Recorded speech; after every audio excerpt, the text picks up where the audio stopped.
Yeah. Okay, recorded. So, good morning, class.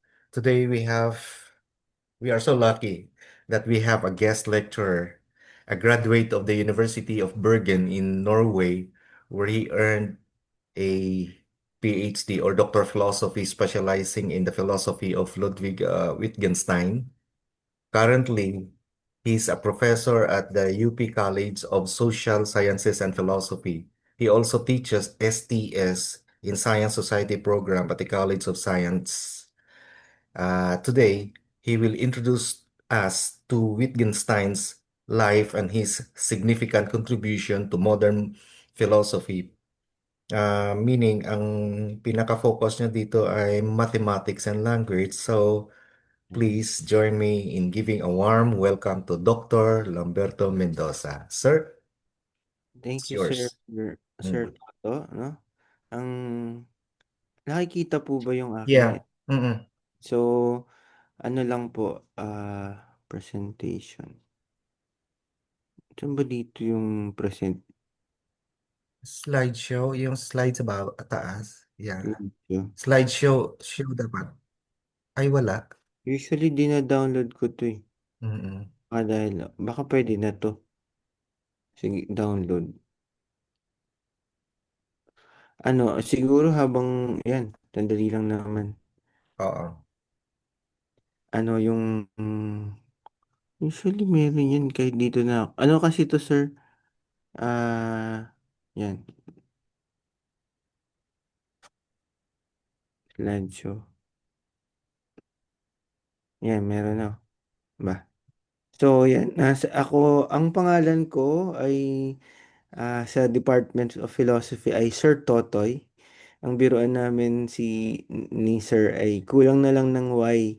Kaya isa na yung pangalan namin kasi si Sir, Dr. Treyes ang nickname naman niya ay Sir Toto.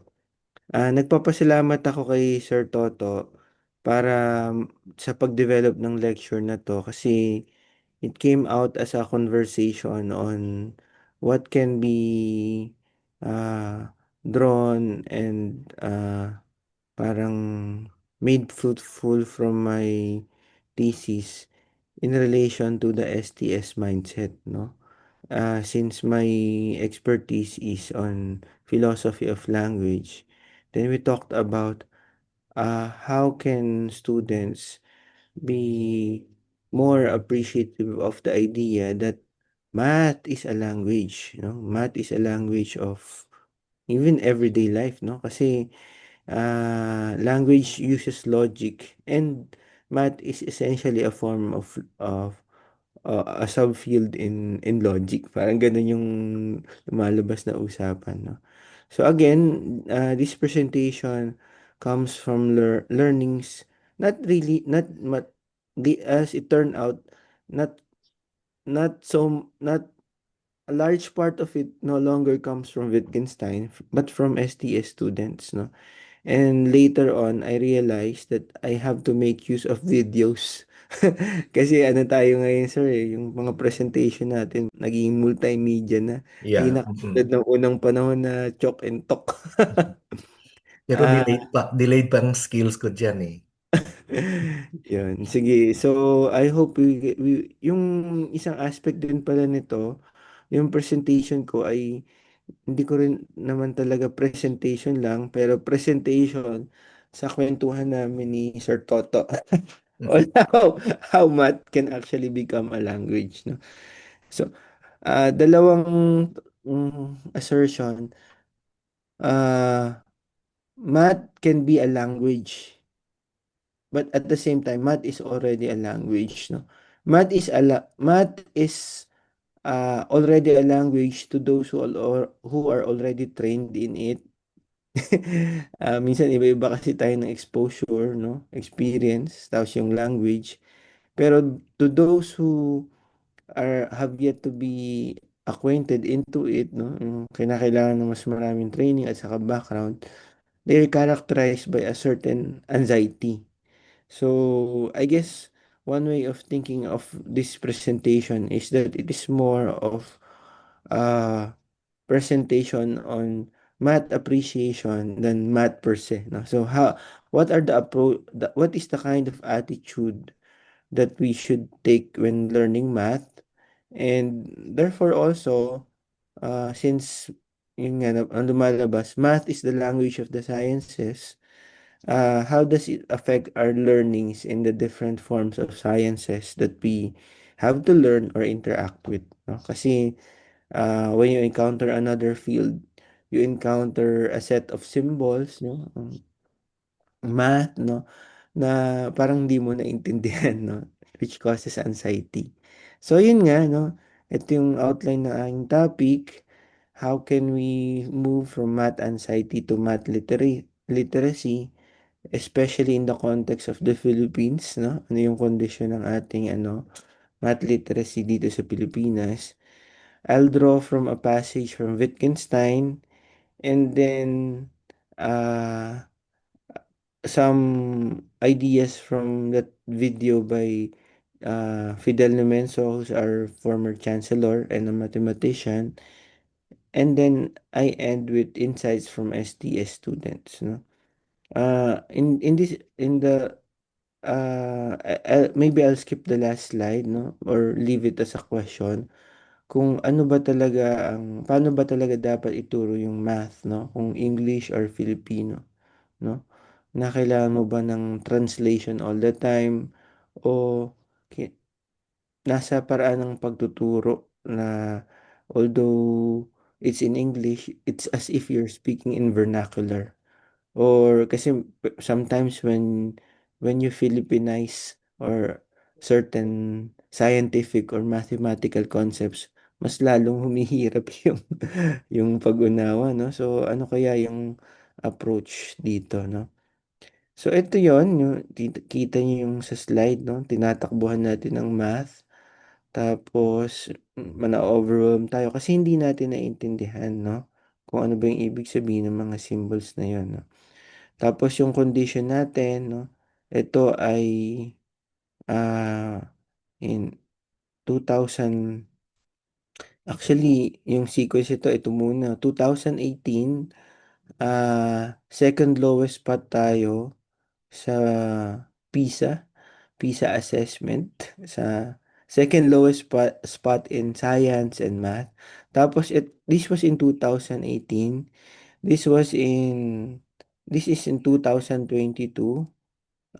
Yung mga ah, yung grade 5 students, one in every grade 4, one in every 4 grade 5 students does not have the reading and math skills for grade 2 or grade 3, no? So grade 5 na sila, wala pa silang skills for grade 2 or grade 3. Hindi lang sila bagsak sa grade 5, no? Ano pa, parang bagsak pa sila sa grade 2. Wala pa, no? So, actually, nakausap ko yung mga College of Edu. Feeling ko, ano pa to eh, something can also be said sa college level. Kasi, nung pandemic, ang naging problema daw nila, I forgot the term for it, pero I will coin a term. Yung parang learning gap or knowledge gap, no? Kasi masyadong naging maraming cancellation of classes or yung mga suspension, mahirap na, tapos maraming mga estudyante self-learning, hindi na talaga naituro or naging questionable kung nagkaroon ba talaga ng learning ng pandemic. So, ang sinusubukang i-address ng mga taga College of Education, paano i-address yung parang knowledge gap na yun or learning gap na yun, no?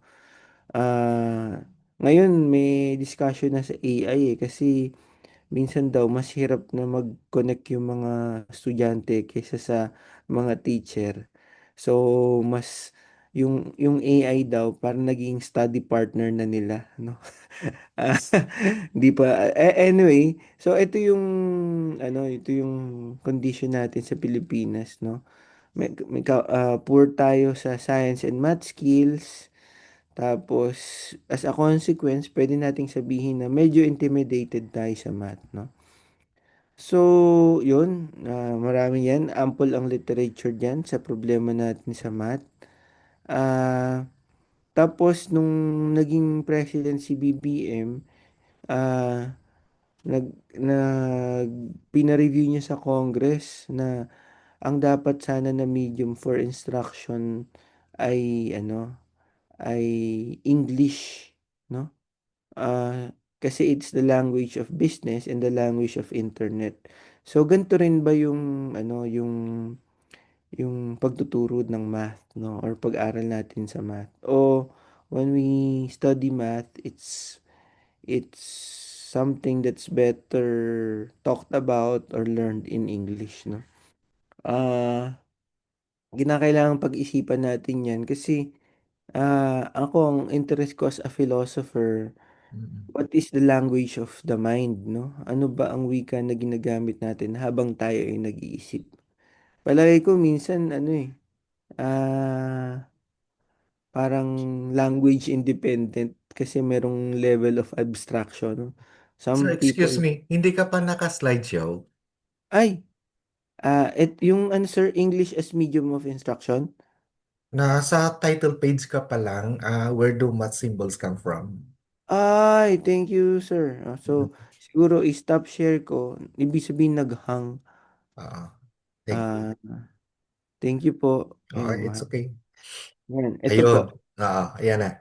Yan, thank you. Yan. So, yan. Ito yung, news clip on how BBM asks for congressional review of medium of instruction and that it should be in English because English is the language of business and internet. And also, uh, actually question to kasi yung mga exam natin, marami rin sa kanila English. No? Hindi, ang official language natin talaga sa in the case of instruction, English talaga po. English talaga, oo nga. Mm-mm. So nag-start lang tayo sa basic education sa primary level from kindergarten to grade 3, Mm. mother tongue kuno. And then Oo nga. after grade 3 and above, yun na official language is English na. Magandang question yun kasi yung mismong mga exams natin, pwedeng sabihin natin na alienating eh. Hindi naman sa bobo tayo or hindi naman bobo, hindi sa we flunk the exam, pero the exams Sir, use. may ano kasi ganito, sorry to interrupt you may mga instances at saka many instances na at elementary level kasi ang PISA binigay sa elementary level grade 5, 'di ba? Tapos may grade 4. Ang mga teachers ini-explain ng math in Tagalog. Pag nagbigay ng exam English, Oo nga no? I can cite an exact place kung saan nangyari yan, pero dito hindi ko na i-disclose Oo Pero nga, dito yan sa tama. Luzon. Ganon yun kaya nagreklamo ang mga parents, mga estudyante na zero sila because nung in-explain ni teacher ang concept ng math sa class during their classroom lessons ay Tagalog. Pagdating sa exam English na. Nalito sila. Oo nga, no? Mm. Feeling ko, sir, parang ang nangyayari, we have to capitalize on our skill as a bilingual, culture, no? Yeah. Kasi feeling ko, kinakailangan din naman talagang i-translate or ipaliwanag in the local language. Ang problema, kung nanatili ka lang dun sa local language, so hindi ka na nakatalon dun sa kung ano man yung language ng exam, no? Mm. Which is unfortunately for us is English kasi ang Japan sir 'di ba? Yung Pure ay Nihongo sila. Language oo, nila 'di talaga. ba? Oo. Mm. Feeling ko may problema rin sa assessment sir eh. Naka-record to no. Yeah. Siguro It's okay. later later natin pag-usapan kasi right now I'm being also asked to review assessment exams and yeah, some of it. Isa pa sir sa napapansin ko, the concept itself hindi tinuturo. Oo nga, oo, tama. So, that's why walang concept sa mind ng estudyante, kundi ang nasa mind nila ay how to compute. Tama, oo. Mm, Nagiging mechanical, sir, no? yeah. Supposedly Mm-mm. mag-develop So ng that's our one of the basic problems here in the Philippines. hindi na siya nagiging supposedly later on sa slide nito, pinapaliwanag yung talk ni Chancellor ni Fidel Nemenso, yung math is tool for critical thinking. Pero kung hindi mo naintindihan yung concept in the first place, Yeah. na sinosolve mo, parang it will not be useful as a tool for critical thinking, no? Ito na naman, sir, no? Ah, yan. So, yan nga eh. Siguro may kinalaman to sa understanding the concept and the problems that math is meant to math symbols and systems are meant to solve, no? Tapos ito yung ano na to, sana hindi natanggal yung link. Yan, lumipat. So, this is a video by a professor from Carnegie Mellon talking about how anyone can be a math person and the uniqueness of math in terms of the strict logical chains compared to other subjects. Kasi sabi niya, kapag absent ka ng isang lesson sa math, minsan, tapos crucial yung step na yun, mahihirapan kang makasunod dun sa next na mga problem set or math problems. Hindi katulad ng mga history or some social science subject, no? Pwede kang mas makasunod, no? So, eto. Short lang siya na video. I think that everyone in the world could be a math person if they wanted to.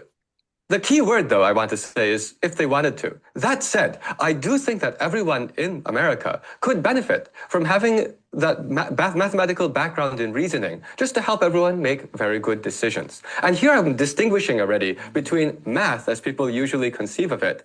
Class, tignan nyo, math is something that's supposed to help you make good decisions. Yung Hindi video mo ano, hindi gumagana. hindi sir na, ano, Sound lang ang naririnig. okay, okay, okay. Sorry It's okay. Ito, ano to? Ganun din ako pag online. Meron tong option. Share Yeah. sound.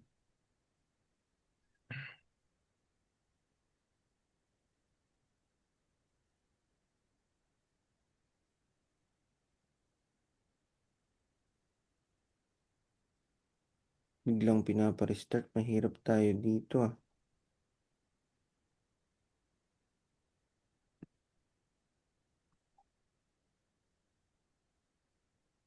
Nagsishare ba ako ngayon, sir? Ano pong nasa? We just see the slide. Okay. Ah, sige, sir. Ito na ba? Anyone. Lumipat na po ba, sir, yung slide? Lumipat. Ito yung may mga square-square. Math person. Nice ko pa naman yung slide ko. And in America, Ito na. Stop share Nakikita. ko. Tapos, eto, sir, nakikita. Ayan na. Sige po. I-play mo na lang. and decision making and analysis, which is actually what I Okay think na. math is. Yan. Decision making and analysis, which is actually what I think math is. So math is about decision making and analysis. Maganda yun. You can't do that with you when you don't understand the concept. Yeah. Dealing with yan. So, for example, I don't think that being a math person means that you can recite the formulas between sines, cosines, tangents, and to use logarithms and exponentials interchangeably. That's not necessarily what I think everyone should try to concentrate to understand. The main things to concentrate to understand are the mathematical principles of reasoning. But let me go back to these sines, cosines, and logarithms. Well, actually, they do have value. What they are is that they are ways to show you how these basic building blocks of reasoning can be used to deduce surprising things or difficult things. In some sense, they're like the historical coverages of the triumphs of mathematics. So one cannot just talk abstractly about, yes, let's talk about mathematical logic. It's actually quite useful to have case studies or stories, which are these famous theorems. Now, I actually think that these are accessible to everyone. I think that actually one reason mathematics is difficult to understand is actually because of that network of prerequisites. You see, math is one of these strange subjects for which the concepts are chained in sequences of dependencies. When you have long chains, there are very few starting points, very few things I need to memorize.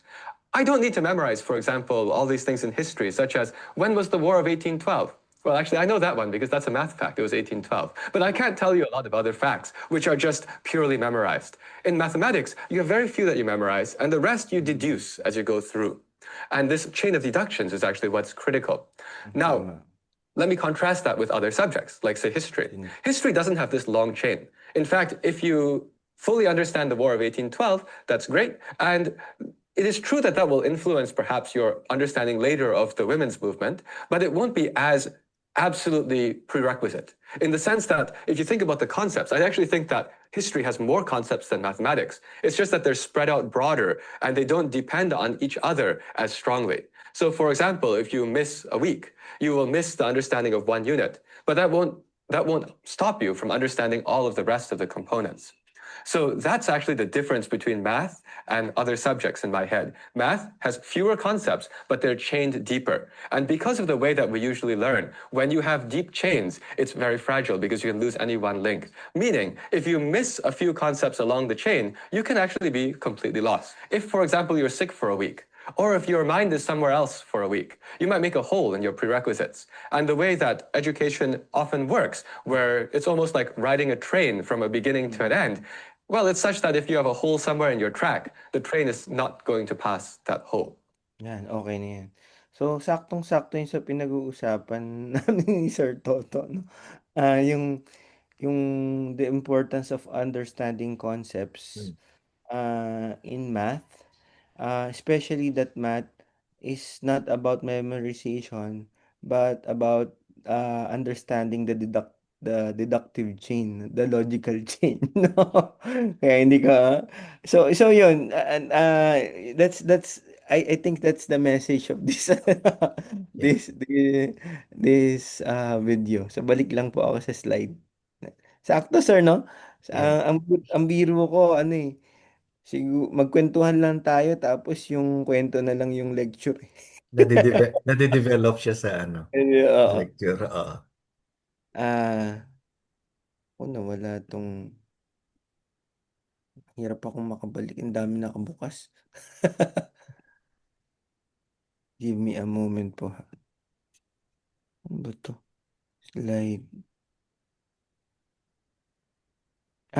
Okay. Eto po, nakikita na. Ayan. Slide. So, slide. Yes.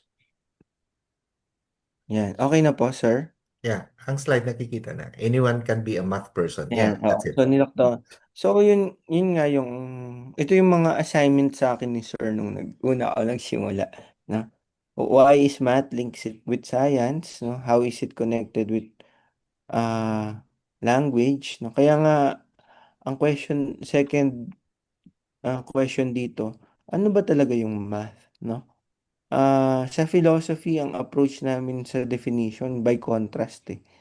So, yung lecture kanina, magandang definition yun kasi math seems to be different from other fields where it that require a lot of memorization as opposed to understanding the deep connectedness of the logical chain. And siguro idagdag ko na dun, for you to understand that logical chain, you must understand what is it in a particular concept, not many concept, no? Feeling ko ang problema natin ngayon, Sir Toto, information overload. Hindi na ma-process, no? Yeah. Minsan yung ibang information relevant eh. And I think there's something with math which allows you to organize information many information into parang a concise form. Tapos, it allows you to also parang ignore information that is irrelevant kasi hindi naman siya kasama sa Kaya nga sir, equation. yung STS, ako, nililesen ko na yun ang mga readings kasi ibubombard mong students na maraming readings. What are they going to do with all those readings? Tama. Di ba? So, ang kinukuha ko lang, ano ang kailangan nila to activate their mind Tama. through the principles na sinasabi ng STS. Ito dapat ang estudyante natin marunong mag-isip. Logical thinking dapat. And that is mathematical thinking also. Alam mo sir, ang tawag diyan sa education and also sa math din, yung constructivism. Yeah, Eh, learning by knowledge, doing. oo, yung knowledge in whatever field is, yun, Yung discussion by namin. doing, by, Nagkakwentuhan lang yung dalawang ko. yan. Hindi ko nga Wag, alam eh. wag mo naman pakinig, Sabi niya explicitly. Sir, plano nga natin, kwentuhan na lang tayo tapos yun na lang yung lecture. sige, Usap lang ngayon. gusto mo bang pumasok sa Yeah. Are you students? I'm encouraging you to ask questions to interrupt the lecture because this is a conversational lecture. Please, Ah, if you have some queries or ano, feel free to do so. okay na, sige. Naka-record pa naman siya. Baka gusto niya nang It's okay. Okay lang yan. Tapos, Welcome ko yan. ah, sige. So, what is math? Tapos, ang question, meron bang ibang mga language na conducive sa math, no? So, English ba talaga o kinakailangang mag-Taglish? Tapos, paano dapat ituro ang math? Siguro it's a question for us, Sir Toto, Sir, since we're the educators. Pero, on the part of the student, siguro, ano kaya yung approach para hindi sila masyadong ma-intimidate sa math? Tapos, paano siguro ma-engage yung professor or mga language math instructor. Siguro sciences that involve math to to engage them more in such a way that they understand the language in math, no? Sige. So ito po yung aking experience from Bergen, no? So 2019 ako gumraduate. And that's why I draw from the philosopher Wittgenstein, where actually, who is considered the greatest philosopher of the 20th century. And yun nga, yun, with his background as an engineering, it's curious what his contribution to math and as a philosopher of um, uh, a philosopher on mathematics is, no? What's his contribution? No? Siguro we can just draw from the first remark of the philosophical investigations where he talks about the meaning of siguro three concepts, no? Five, one concept, another concept is red, and another concept is apple, no? So, yung concept natin ng math usually connected with yun, dun sa isang term na yun, siguro five, no? Ito yung buong passage sa philosophical investigations, no? So, think of the following use of language. I send someone shopping, I give him a slip marked five red apples, and he takes the slip to the shopkeeper who opens the drawer marked apples. Then he looks up the word red in a table and finds a color sample in opposite it, no? So, yung scenario dito kasi, yung apples, yun, meron siyang corresponding object in the world, no? Ganun din yung red, no? Although colors are not really in the world, no? Pwede kang mamiloso po dito eh. Pwede mo sabihin color blind, no? Pero even the color blind sees shades of color. Meron pa rin it's not really, pero iba lang yung itsura niya, no? The point here is that there are supposedly things in the world, there is some kind of correspondence that can happen when you try to learn the meaning of the concepts apples and red. Pero yun, let me read the second paragraph. How does he know and where and how does he know where and how he is to look up the word red? And what he is to do with the word five?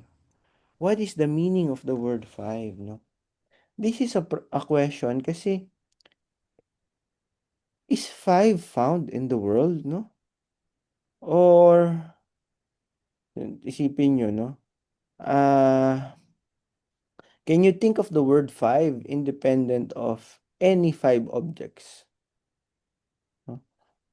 Pwede na tong debate between ano Plato and Aristotle, no? So, si Plato, everything is our ideas in our mind. Tapos si Aristotle, yung empiricism, everything, all knowledge comes from experience and reality. So without those five objects, you would have no idea of five at all, no? Pero, is it not the case that because you have a certain idea of what five is in your mind, that you are able to see those five objects, no? So, is it not the case, halimbawa, dun when you go to a classroom, without the idea of, say, for example, five or any number, you're not really able to perceive and see something as five, no? Ganon. So, ang question dyan, what is the meaning of five? A mathematical concept. Is it an object in the world, or is it a pattern, a means of representation that is found in our mind, no? Yun. So that's basically the question that is raised in this slide, no? How is 5 different from red and apple? Are numbers different from objects that are represented in the world, no? Kasi numbers seem to be, kapag sinulat mo yung numbers, no? Is that the number itself, or is that merely your symbol or your sign for representing that number? Is the number the mathematical concept, the symbol itself, or is it the idea in your mind that has been formed by whatever means, no?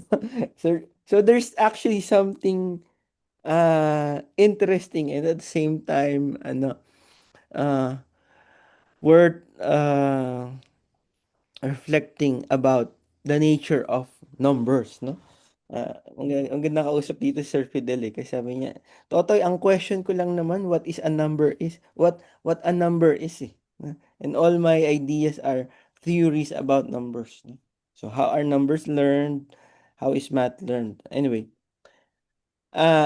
yung susunod na ano ko dito, na question or ideas. Yung understanding of math, not really as numbers, no? Yes, ito. 5 is not about objects in the world, but about the form or pattern through which we are able to understand things in the world. What can be said about 5 can also be said about mathematical concepts. They are means of representation, not an object of representation. Means of representation can be patterns, no? So dito, yung video ni ah, Fidel Nemenso, our former chancellor, talks about an understanding of math, not really as a, ano ba to? Yun, nawala na naman yung link. Ay, In construction, it's important that walang ano. Sir Toto, nakita po ba yung video ko? Hello? Picture lang ni Dr. Nemensa ang nakikita. Ibig sabihin nag-move uli. Yan. So, stop share ko po. Tapos,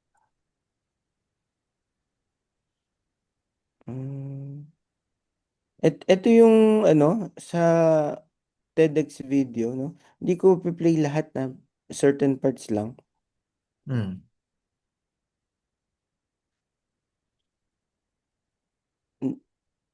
Last month, I discovered that a long lost cave in Papi-play, the rabbit please. hole was discovered. It was actually Okay na, sir? Sound lang naririnig. Mm. Kanina, sir, ano, no, na play. Ayun yung play, ano ba yan? Button. Share sound.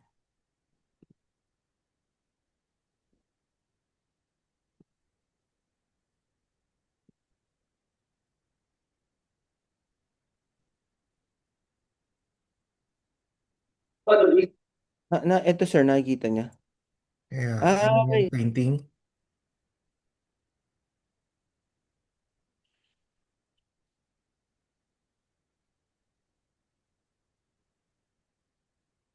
Ito, sir.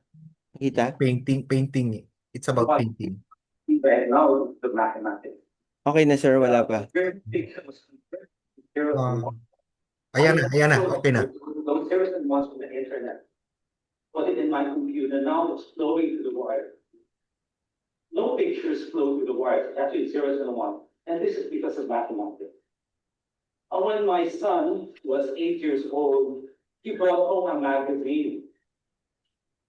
Fast forward ko lang. Means that I can replace the numbers of Sudoku with of 9 distinct symbols. And I have exactly the same game. So, ito, pinapaliwanag niya na math is a study of patterns, no? Pangit kasi yung video dun sa ano eh. So, inulit ko na lang, no? So, sa Sudoku daw, pwedeng letters, tapos pwede rin na pictures, no? So, basically, yung idea dito, math is a pattern. Sudoku is about patterns. And that is what mathematics is. Yan, no?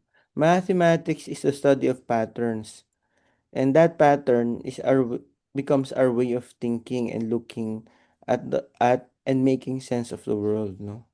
It's a study of patterns. But it has patterns about what?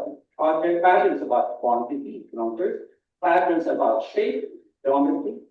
Patterns about structure, arrangements, order, disorder. This is the study of mathematics. I'm going to show you that mathematics is a way of looking at the world, interpreting the world, making sense of the world. Now, the symbols of mathematics, the symbols that we dread of looking at, are actually just empty symbols. People invent them to represent mathematical ideas. Siguro take note tayo dito, yung math as consisting of empty symbols. Kasi ano tingnan niyo, ito yung ano, the symbols of music represent musical ideas, tapos the symbols of math represent mathematical ideas. Balik lang tayo dun sa pinag-usapan namin ni Sir Toto kanina. In understanding math, it's important to understand the relevant concept, no? How do you understand the relevant mathematical ideas involved in a particular field, no? Siguro yun yung isang main question na pwede natin pag-isipan, no? Symbols that we dread looking at are actually just empty symbols. People invent them to represent mathematical ideas in the same way that the symbols of music are not music. No? These are just symbols to represent patterns of music. Mathematics is a language, and language is composed of a set of symbols and the rules that govern these symbols. Once we learn the symbols, once we learn our grammar, our syntax, we learn how to string these words together. We put words together to be able to convey ideas, convey meanings, tell stories. But mathematics is a powerful language. It is packed with precision. It has order, logic, structure. And this is why mathematics is the language of science and technology.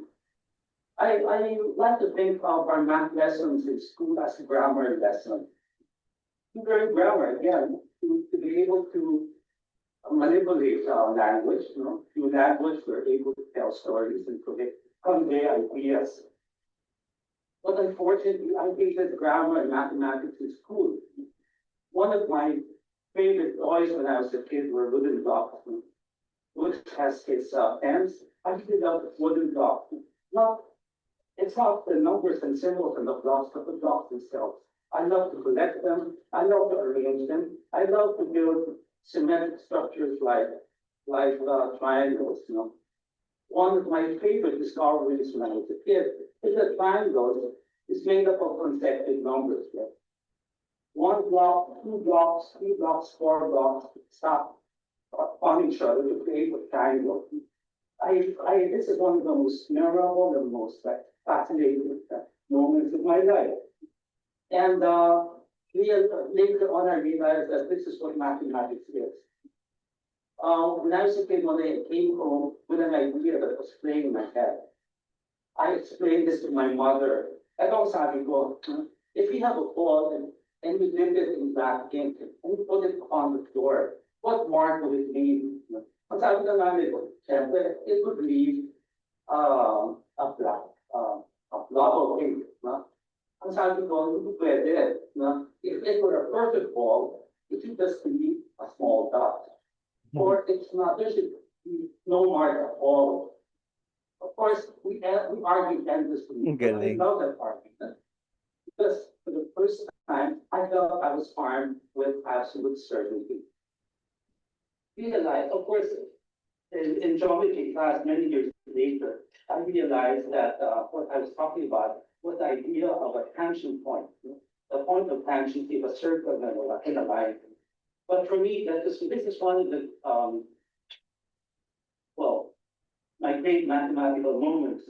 I love this because for the first time I had absolute certainty. I love that argument and conversation with my mother. Of course, she was right. Yan. But so was I. Sige, so hindi ko natatapusin tong video na to. Send ko na lang yung link, no? Yung mga important concepts lang, math is not just about numbers, no? Yung intro ko kay Wittgenstein, may kinalaman lang sa nature ng numbers as a case study, no? As an example, that where math is not about an object, but as a means of representation. And that idea of means of representation went to the idea of math as a study of patterns, no? And then later on in this video, it's discussed by Fidel Nemenso as a kind of grammar of that we have to learn in the study of science. Grammar daw, no? Tapos, ang interesting sa akin dito ngayon ko lang nabalikan uli, sir, tong ano na to. Yung, it seems that uh, there are also disagreements that uh, that can be made that can come about because of knowledge of math, no? Kasi mayroong different perspective.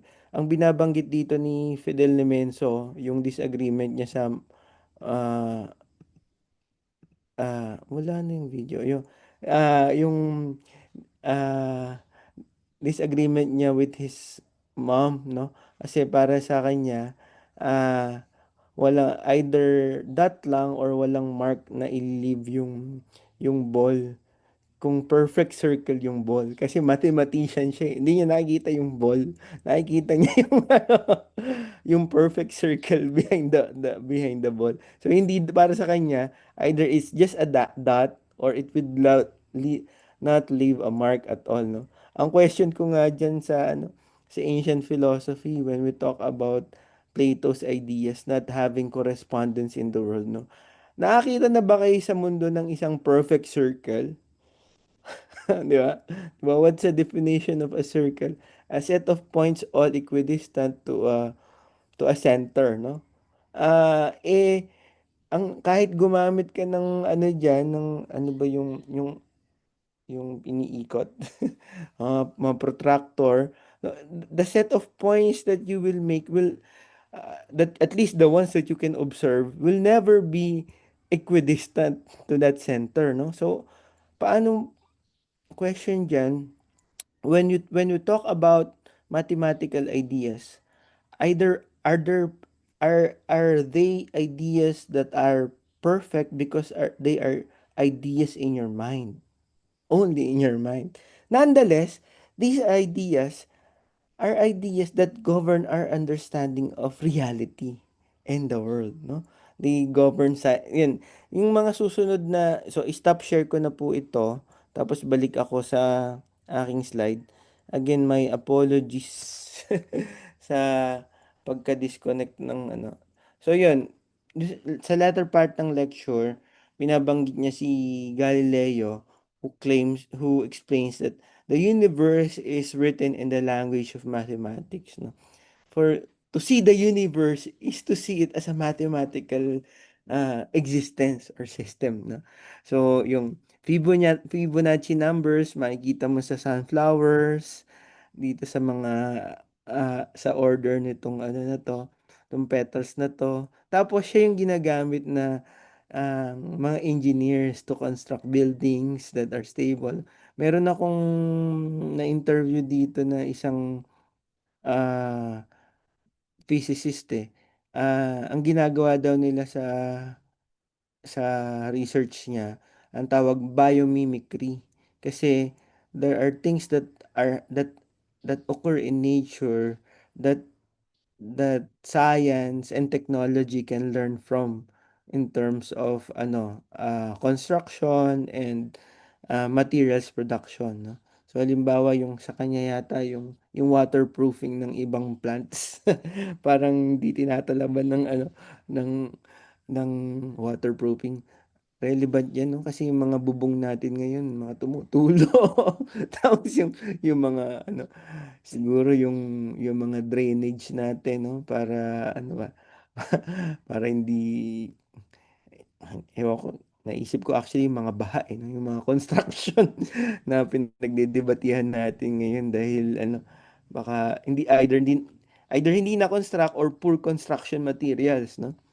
So anyway, yung isang na-raise pa na question dun sa topic na ito ay yung idea ng ang math ba ay empty symbols ah, o order siya ng mind, no? Kasi tignan nyo to, according to research, you can read a total mess without a problem. This is because the human mind does not read every letter by itself, but the word as a whole, no?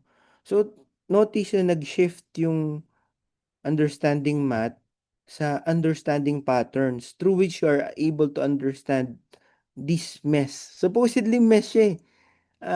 Sir Toto, ito yung interest ko kay Wittgenstein kasi kay Wittgenstein, ano siya eh, parang holistic philosopher. We are able to understand this set of symbols kahit na ungrammatical kasi we understand it from a certain system. And math seems to be a system. Ganun yun. Being a pattern, it seems a system, it seems to be a system through which we are able to understand the information in the world into a certain category or meaningful, no? Meaningful units. Math are means through which we are able to understand information in the world to become meaningful units, no? So yon, is math the order or pattern found in our mind or is it the order found in nature? Kaya nga yung mahalaga yung pagbabalik sa pag-aaral na ano ba yung ibig sabihin na the mind mirrors the cosmos, no? Cosmos. The order in our mind is actually the order that is found in the universe, such that when you try to understand your mind, in what way can you also understand the world or the universe and vice versa, no? In understanding the universe, the world, how can it be that you also come to have an understanding of how your mind works, no? Sige. So, laktawan ko na po 'yan. Ah, ito yung insights coming from students, no? Sinabi niya hindi ko nababasahin lahat pero ang actually he just draw from the lecture, no? How yun, the laws of nature are written in the language of mathematics. We have Fibonacci sequence, galaxies, sunflowers, zebras, grasses, bodies of waters. Even the human body can be described mathematically. So it's wonderful how she talked about the pervasiveness of math in our life, no? Math is not just for everyone, no? It's in everything. In everything that we understand. Parang ganun yung tapos ang dami rin yung practical value ng math sa medicine production, no? Halimbawa sa traditional medicine, ang naging problema nila diyan yung dosage eh. Kasi ano lang, tantyahan lang eh. Minsan yung tantya hindi what makes science is that it's accurate mathematically. Eh yung tantya, minsan nagiging pseudoscience kasi nga yun. Hindi mo mas less precision when it comes to, for example, sa medicine yung doses, no? Ah, anyway, ah ang naalala ko dito yung kwentuhan namin ni Sir Toto about food science na tapos combined with exercise, no? Kasi may mga measurement din na kinakailangan. And it's not just the food calories that you intake, but also your the ability of your body to metabolize food, no? So how do you put it into the equation when you calculate what the food that you have to eat and the amount of exercise that you need to make, no? So ito insight ng student about how math organizes knowledge, no? Because some phenomena are complicated and relationships are also complicated. Yung relationships that connect a phenomena, mathematics can use different techniques, ratios, algorithms to make it easier to understand our data. Still, this is consistent with how math uh, or sabihin ko sana, organizes our way of understanding the world. Pero on a deeper level, it seems that math is our way of understanding the world already. No? Tapos yun, um, math can be universal, but sometimes you can be biased against it because of math trauma and math anxiety. And yun, siguro, rather than intimidate, how can math be something that helps us communicate? No? So, yun lamang po, Sir Toto, and maybe we can now uh, engage your students to our kwentuhan.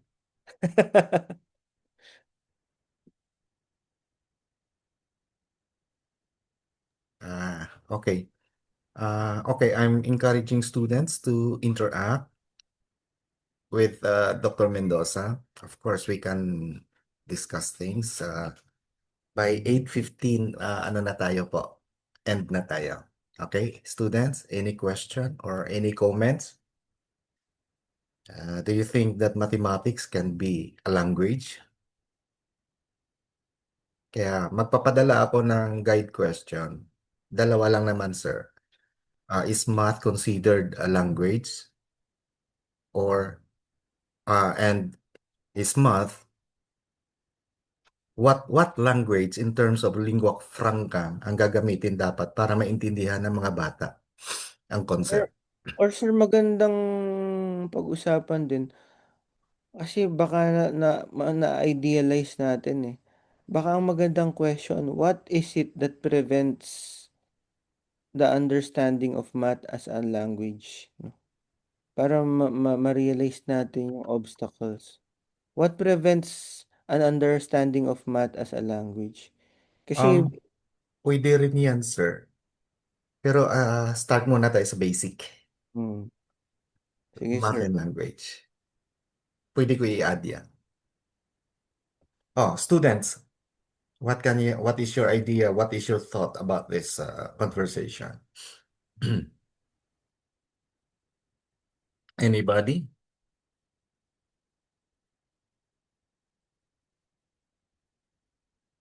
No.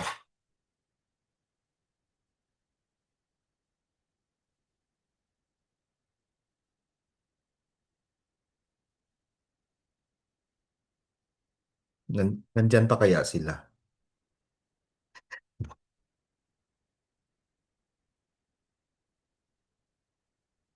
Wala kang sound.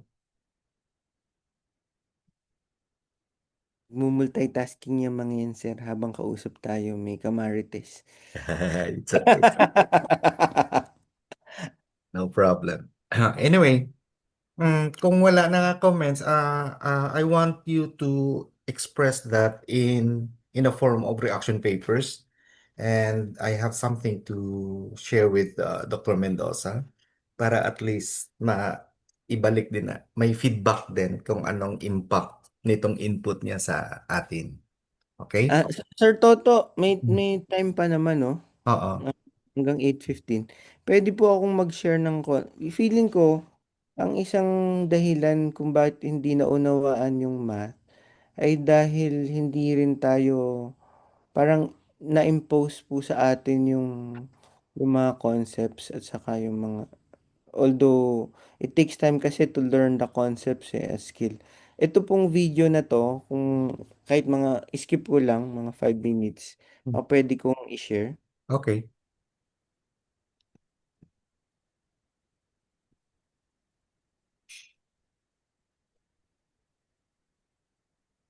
Ano?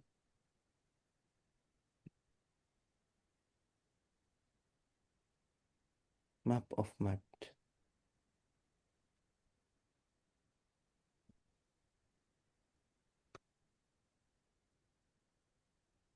Wala. Bigla akong naghang. Ito. Ito sir, nakikita po ba yung aking ano? Wala pa. Unstable, Load. sir? Ayan. Nakikita? Ayan. Okay. Paki-play na lang, please. China and zero Okay na sir. May sound ba? as a number Yeah. was first used in India. Then, in the golden age of Islam, Persian mathematicians made. With this video is to show you all of that amazing stuff.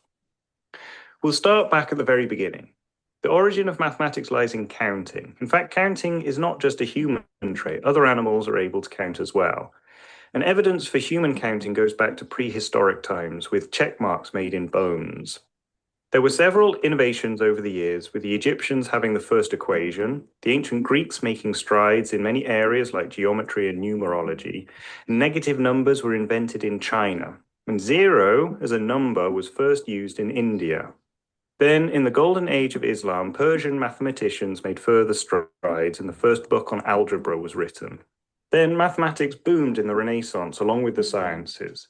Now, there's a lot more to the history of mathematics than what I've just said, but I'm going to jump to the modern age and mathematics as we know it now. Modern mathematics can broadly be broken down into two areas: pure maths, the study of mathematics for its own sake, and applied maths, when you develop mathematics to help solve some real-world problem.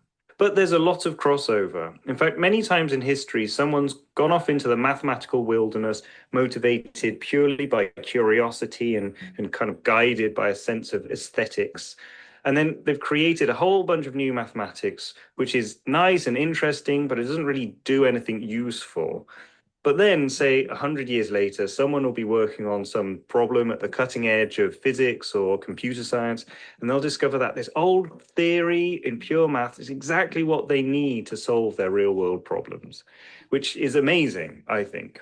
And this kind of thing has happened so many times over the last few centuries. It's interesting how often something so abstract ends up being really useful. But I should also mention that pure mathematics on its own is still a very valuable thing to do, because it can be fascinating and on its own can have a real beauty and elegance that almost becomes like art. Okay, enough of this highfalutin. Let's get into it. Pure maths is made of several sections.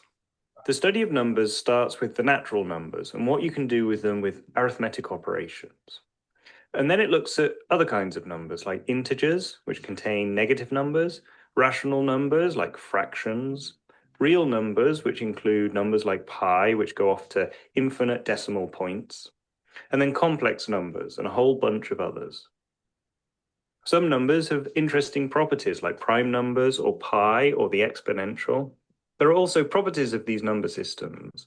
For example, even though there's an infinite amount of both integers and real numbers, there are more real numbers than integers.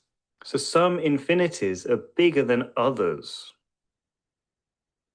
The study of structures is where you start taking numbers and putting them into equations in the form of variables.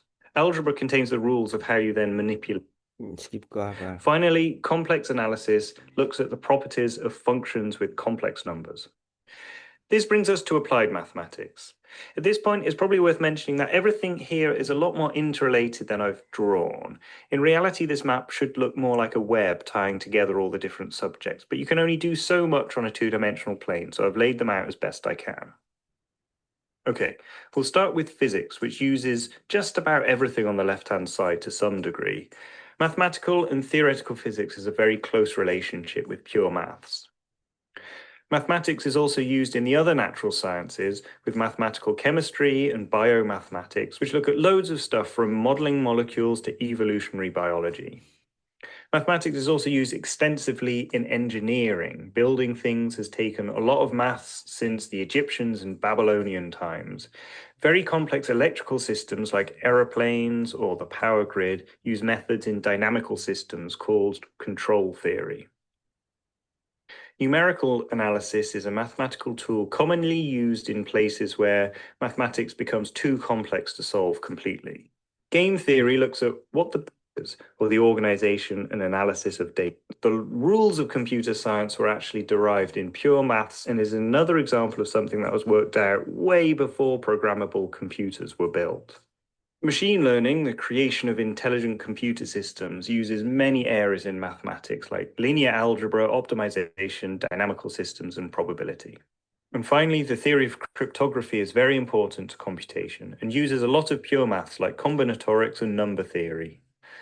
So that covers the main sections of pure and applied mathematics. But it can't end without looking at the foundations of mathematics. This area tries to work out the properties of mathematics itself and asks what the basis of all the rules of mathematics is. Is there a complete set of fundamental rules, called axioms, which all of mathematics comes from? And can we prove that it's all consistent with itself? Mathematical logic, set theory, and category theory try to answer this, and a famous result in mathematical logic are Gödel's incompleteness theorems, which for most people means that mathematics does not have a complete and consistent set of axioms, which means that it's all kind of made up by us humans, which is weird seeing as mathematics explains so much stuff in the universe so well. Why would a thing made up by humans be able to do that? That is a deep mystery right there. We also Okay na yan, okay na yan. Oo, yan. I guess that video also explains why mathematics is philosophical. Si Sir Fidel kasi kay Gidel yung ano niya, yung framework niya. Tapos it's striking how it's phrased in the video as uh, the the implications of Gödel's theorem is that all of math is made up by human beings. No? Despite the kind of objectivity that is put into it. Siguro I'd just like to end uh, on questions, on reflections on what math is for you and what would be the math that you think will be useful for you in the long run, no? Kasi maraming sinasabi sa I'm not ano na ako eh, some of my I already have children, some of my batchmates have apo na, no? Susunod na, siguro in the next 1 or 2 decades, ako na yung susunod kay Sir Toto na mag-retire. Pero yung kwentuhan namin diyan, ah, ang ang daming inaaral sa math, pero in the end, ano ba talaga yung mahalaga, no? Well, sabi ng asawa ko na yun, summa cum laude ng UP at that time na ano pa. Tapos uno yung math series niya. Hindi naman daw niya nagamit yung lahat at yung iba ko pang kaibigan na mathematician. Hindi niya nagamit yung lahat ng mga math math subjects o math skills. Pero ang nagamit niya yung ano, yung thinking process na na na-acquire because of those different uh, ano different subjects and trainings, math subjects, no? So, parang isipin niyo na lang yung mga math subjects nyo, parang exercise for the real thing, no? When you compete. Tapos siguro yung dun sa video, dun sa shifting from pure math to applied math. Kasi para sa akin, as a consequence of the Gödel's theorem that was explained a while ago, uh, there would have to be something incomplete in math, and that is the kind of uses that we will make because of those parang concepts, no, mathematical concepts. Saan nyo ba gagamitin yung mga math skills na to in the long run? Baka yun yung dapat na later on, focus your energies on developing that, no? Pero at this point kasi, hindi hindi nyo pa alam eh. So, try as much as possible to build muscles when you're studying those math subjects, no? So yun lamang, Sir Toto, and it's always a pleasure to engage with you in this subject. Okay, thank you very much, and I hope mga students ngayon, mayroon silang something in their mind, but I encouraging them put it down doon sa reaction papers na lang, please. So I think they have to attend also other subjects online today. So let's thanks Dr. Mendoza for giving us these insights and additional information, knowledge about STS in the context of mathematics and language. Sir, thank you very much. Salamat po, sir. Thank you po. Okay, so students, I'll be sending you a copy of this para ma-review nyo, ma-ano nyo ulit, ma-review nyo, makakagawa kayo ng magandang reaction papers. Okay? See you on next Tuesday. Ipadala ko mamaya yung ang reaction, yung guide question. Okay? May nagtatanong pa. Thank you. Okay. Okay, thank you very much.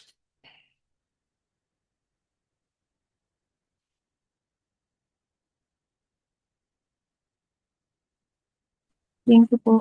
Okay.